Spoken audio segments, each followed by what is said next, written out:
Jadi Pak Idam Khalid itu sebenarnya pahlawan KB. Oke. Karena Kiai pertama, yang kedua NU berani ngomong. Sekarang kita KB. Muhammadiyah masih ragu-ragu, tetapi NU lebih dulu. Saya pandang NU itu lebih dulu. Jadi baru kemudian Muhammadiyah.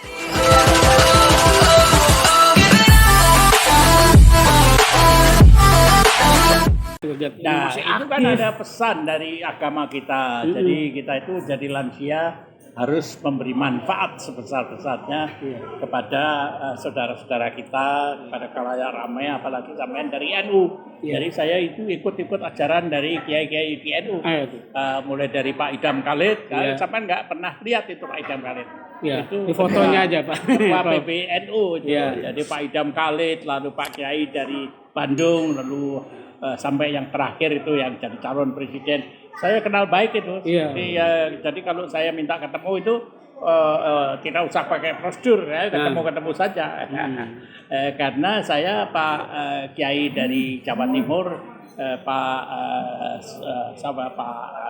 Kiai yang pertama kali mendukung program KB, apalagi Pak Idam Khalid itu pada tahun 69 pidato pada konferensi internasional di Jakarta. Pak Idam Khalid pada tahun 67 malah bersama Ali Sadikin ikut gembor-gembor, ya Pak Idam saya dukung.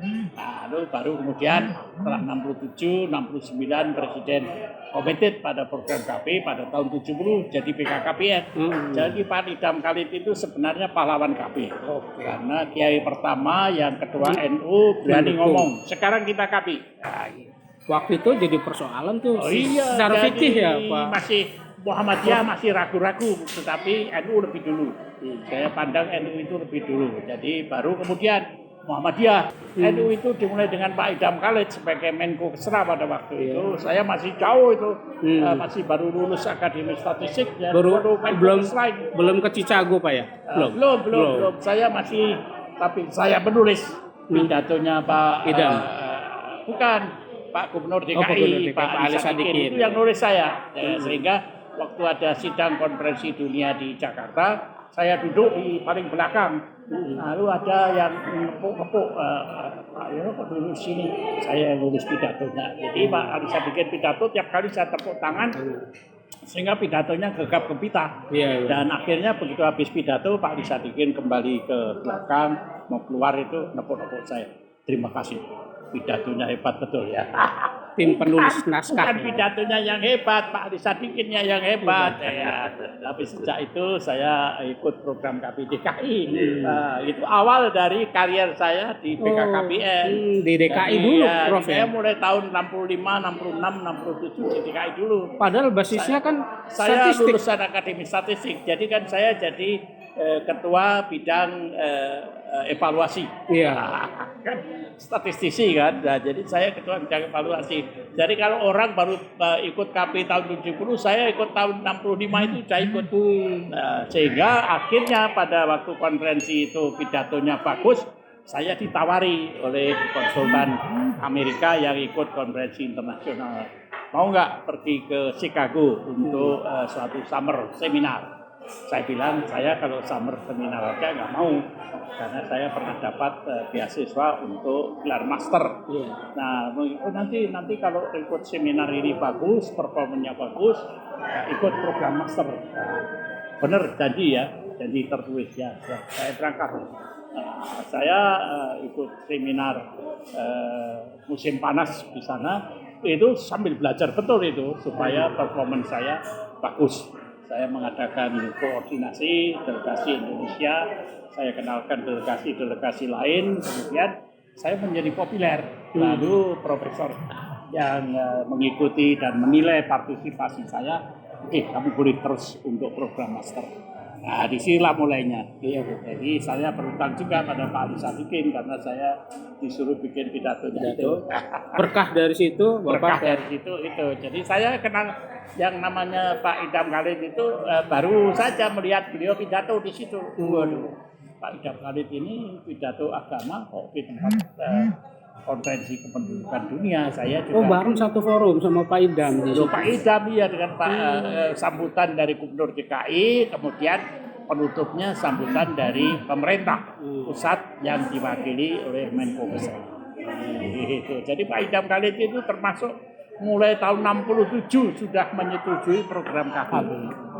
Itu ketua umum NU waktu itu. Iya, Prof. Jadi sebenarnya secara NU dalam KB itu sudah sejak lama. Berarti salah satu faktor kependudukan suksesnya program kependudukan itu dukungan ulama itu, Prof. Persis. Oleh karena itu saya sebenarnya ini belum sempat aja ke Wakil Presiden Pak Muhammad Amin. Pak Muhammad Amin itu dulu zamannya saya jadi deputi operasional, deputi PKKPN, tukang pidato KB. Tukang pidato KB mewakili ketua umum NU yang baru, Pak Gus Dur. Jadi kalau Gus Dur nggak bisa datang, itu Kiai Muhammad Amin. Nah, dulu masih muda. Sekarang udah sepuh. Jadi kalau beliau disuruh mewakili presiden ke KB itu ingat Pak Haryono gitu. Saya belum sempat aja sowan. Harus jumpa itu, Prof. Saya harus jumpa itu, tapi belum sempat ini. Kalau ini program KB kalau zamannya program Haryono itu kan sangat maju dan booming. Tapi belakangan ini tampaknya naik lagi. Merosot itu. Ini sebenarnya kepala BKKP yang baru ini sangat dinamis. Tetapi beliau tidak bisa mengadakan pertemuan massal seperti zaman saya. Dulu ada yang namanya Safari Bintang 9. Bintang 9 itu kan simbol NU. Jadi bintang 9 itu saya upamakan bintang yang satu di atas sendiri untuk Tuhan Yang Maha Kuasa. Kemudian suami istri 2, kemudian anak 2, kemudian baru rakyat. Jadi bintang 9 itu ada graduasinya. Sangat efektif untuk program KB. Orang tua, suami istri mempunyai anak 2 dan dengan dirinya mempunyai cucu dan pasangan. Jadi Safari bintang 9 itu Pak Gus Dur, terutama Pak Amin dan sebagainya ikut ke lapangan bersama saya. Ada di Kalimantan, ada di Jawa Timur dan sebagainya. Yang membiayai saya, jadi Pak Gus Dur itu kemana-mana yang membiayai BKKPN, padahal untuk NU. Jadi saya bilang, ini bagaimana SPG-nya belum selesai ya? Karena saya kepala BKKP selesaikan aja bagaimana. Jadi dia sampai jadi presiden utangnya SPG belum selesai. Jadi kalau saya ditelusur pada waktu itu saya mau memalsukan SPG Pak Gus Dur, tapi karena Gus Durnya presiden, saya tidak ditelusur, selamat sampai sekarang.